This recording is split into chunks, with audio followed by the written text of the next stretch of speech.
Welcome to a very special episode of the English Nook. Today, we are leveling up. That's right, we're stepping into C1 territory. So if you're listening, get ready. The pace is a bit faster, the vocabulary is a bit more nuanced, and the topics, well, they're a bit more big picture. And there is no bigger picture right now than where we spend the majority of our lives at work. Ethan, when you hear the phrase 9 to 5, what's the first image that pops into your head?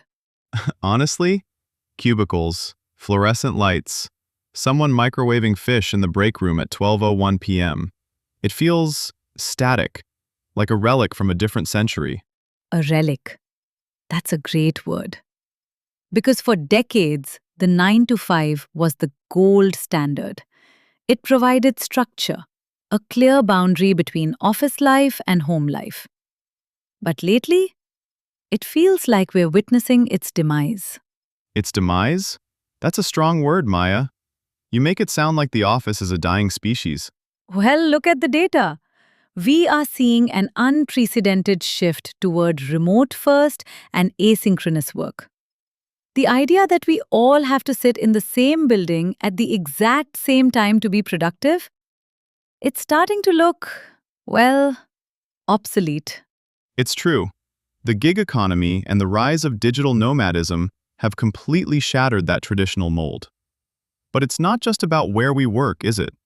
It's about how we view our time and our autonomy. Exactly. And that's what we're dissecting today. Is the traditional office becoming a thing of the past? Or are we just trading one set of problems for another? I'm excited for this. For our C1 listeners, this isn't just about learning work words. It's about being able to hold a complex, high-level conversation about sociology and economics in English. Precisely. We'll be looking at the pros and cons of this new frontier of work. And as always, we'll have our word tour at the end where we'll break down advanced terms like unprecedented, obsolete, and asynchronous. And before we dive into the deep end of the pool, if you're ready to take your English to that professional, sophisticated level, hit that subscribe button. Yes, subscribing tells us you're ready for more C1 and C2 content. It helps us keep the Nook open for everyone who wants to move beyond the basics. So, Maya, if the 9 to 5 is dead, what exactly is replacing it? That, Ethan, is exactly what we're going to discuss in part 2. All right, Ethan, let's peel back the curtain. On the surface, the death of the 9 to 5 looks like a massive win for autonomy. You can work from a cafe in Lisbon or your kitchen table in London. But is it actually freedom? Or is it just a different kind of cage? That's the million-dollar question. I mean, the unprecedented flexibility is great, don't get me wrong.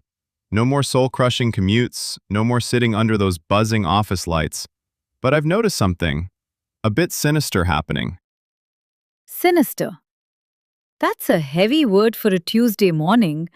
What do you mean? It's the always-on culture. When your office is your living room, the boundaries don't just blur, they vanish. You find yourself answering Slack messages at 9 p.m. because there's no physical exit from the workplace. We've traded the 9 to 5 for the always to always. You're talking about the erosion of the work-life divide. And that leads to a very specific kind of burnout. But it's not just the hours, Ethan. It's the social capital. Social capital. Expand on that for our listeners. Think about the water cooler moments. The random conversations that happen when you're grabbing a coffee. In a remote-first world, every interaction is scheduled. It's a Zoom call with an agenda. We're losing the spontaneity that leads to real innovation and real friendships. So, you're saying we're becoming more efficient, but more isolated. Exactly. We've become transactional. I ping you, you reply, we're done. There's no, how's your dog? Or, did you see the game last night? Unless it's typed into a chat box. For many, that leads to a profound sense of alienation. That's a really sophisticated point. And it's why we're seeing this hybrid model emerge. Companies are trying to find the equilibrium between giving people their time back and keeping them connected to the tribe. Equilibrium. Another essential word for our word tour later. But here's the counter-argument. Does a developer in his 20s really need the tribe? Or does he just need a high-speed connection and the agency to manage his own day? I think it depends on the individual's temperament. Some people thrive in solitude. Others wither away without that physical energy of a team. But regardless of your personality, the infrastructure of society isn't ready for this yet. You mean our cities? Exactly. Our cities are built around the 9 to 5. Our transport, our lunch spots, our childcare, everything is designed for a world that is rapidly becoming obsolete. We are literally living in a world that hasn't caught up to our laptops yet. Well said. It's a fascinating time to be alive, but a very difficult time to find your balance. Okay, Ethan, we've been very academic so far. But let's talk about the glamorized version of the future of work. You know the one? The digital nomad, sitting on a beach in Bali with a laptop and a coconut. Oh, please. Have you ever actually tried to work on a beach? The glare on the screen is blinding. There's sand in your keyboard. And the Wi-Fi is usually, well, let's just say it's subpar. Exactly. It's the Instagram filter version of reality. We sold people this dream of work from anywhere. But we forgot to mention that anywhere often includes noisy coffee shops, unstable connections, and the profound loneliness of being in a city where you don't speak the language. I had a real talk moment last month. I decided to work from a trendy co-working space. It looked beautiful on the website. Exposed brick, artisan coffee. But in reality, it was so loud I couldn't hear my own thoughts, let alone a client on a call. I ended up hiding in a literal closet just to get some peace and quiet. A closet. That is the opposite of the future of work dream. But that's the point, isn't it? We've gained geographic freedom, but we've lost environmental control. In the 9 to 5, the environment was managed for you. Now you're the CEO, the IT department, and the janitor. And the Zoom fatigue is real, Maya. I find that after 5 hours of back-to-back video calls, my brain feels like it's been through a meat grinder. There's something about staring at a 2D version of a human face that is significantly more taxing than sitting in a room with them. It's because we're missing the non-verbal cues. Our brains are working overtime to fill in the gaps that the camera misses. It's a cognitive load that we just weren't evolved for. So, if the beach is a lie and the closet is the reality, is the 9 to 5 actually looking good again? Not necessarily. I think we're just in the awkward teenage phase of this revolution. We've left the old house, but the new one hasn't been built yet. We're toggling between the old world and the new, and it's exhausting. Toggling. Great word. It feels like we're constantly switching modes, never truly at work and never truly at home. It's a state of perpetual flux.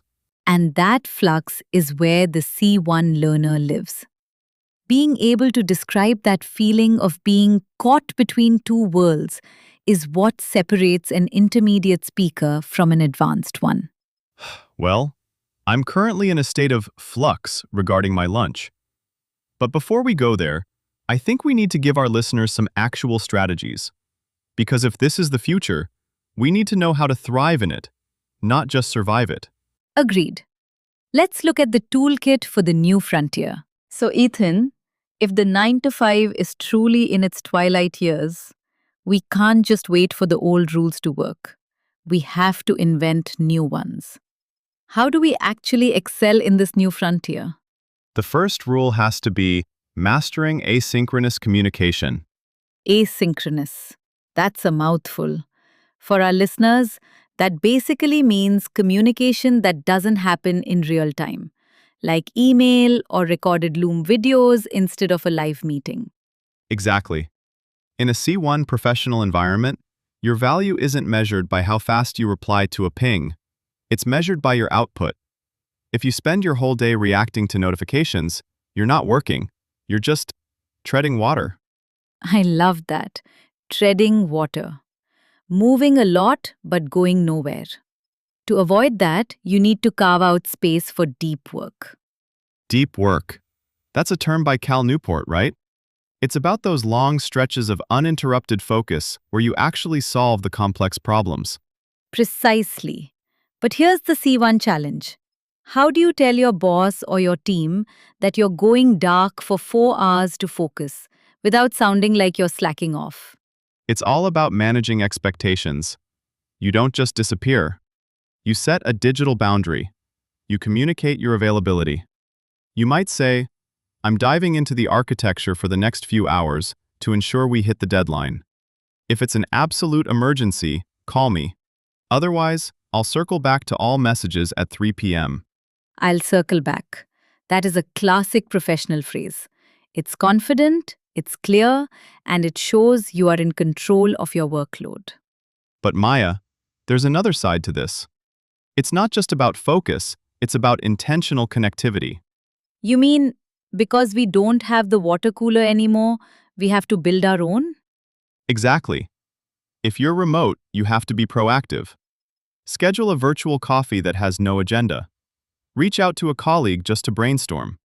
If you don't build those bridges intentionally, the isolation will eventually affect your career growth. That's a sobering thought. Isolation isn't just a feeling. It can be a career bottleneck. So, the toolkit for the future of work is actually quite simple.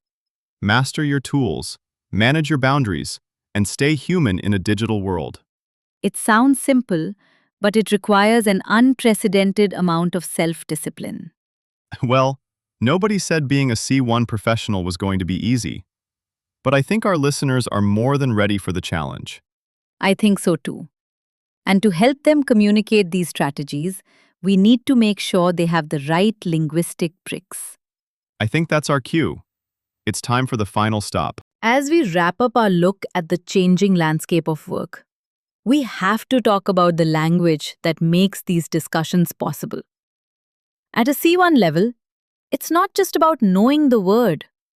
It's about knowing the impact that word has on your listener. Exactly. Let's look at 5 power words from today's conversation. First up, unprecedented. This is a favorite in news and business. It means something that has never happened or been known before. We used it to describe the shift to remote work. It's a much more powerful word than new or big. It suggests that we are in totally uncharted territory. Word number 2, obsolete. If something is obsolete, it's no longer produced or used because it's out of date. We asked if the 9 to 5 is becoming obsolete. Using this word implies that the old way isn't just old. It's actually becoming useless in the modern world. Word number 3, asynchronous. This is a technical term that has become a must-have for the modern professional. It refers to communication that doesn't happen at the same time. Mastering asynchronous communication is the key to working across different time zones without burning out. Word number 4, autonomy. This is a sophisticated way to talk about independence, or the right to self-govern. In the future of work, autonomy is the greatest reward. But as we discussed, it's also the greatest responsibility. And finally, word number 5, equilibrium. This is a state in which opposing forces or influences are perfectly balanced. Whether it's balancing your home life with your career, or deep work with team connectivity, finding your equilibrium is the ultimate C1 goal. That's quite a list. If you can use these words in your next meeting, you're going to sound incredibly professional and precise. We want to hear your thoughts on this new frontier. Do you think the office is a relic of the past? Or are you counting down the days until you can get back to a regular 9 to 5 structure? Leave a comment below. We love seeing the complex, thoughtful ways you all express yourselves. It's truly the best part of opening the Nook every week. And if you enjoyed this level up to C1, make sure to let us know by hitting that subscribe button. It tells us that you want more high-level, deep dive content just like this. Share this with a colleague who's currently toggling between their kitchen and their office. Let's start the conversation. Thanks for joining us at the Nook today. Keep pushing, keep practicing, and we'll see you in the future. See you next time.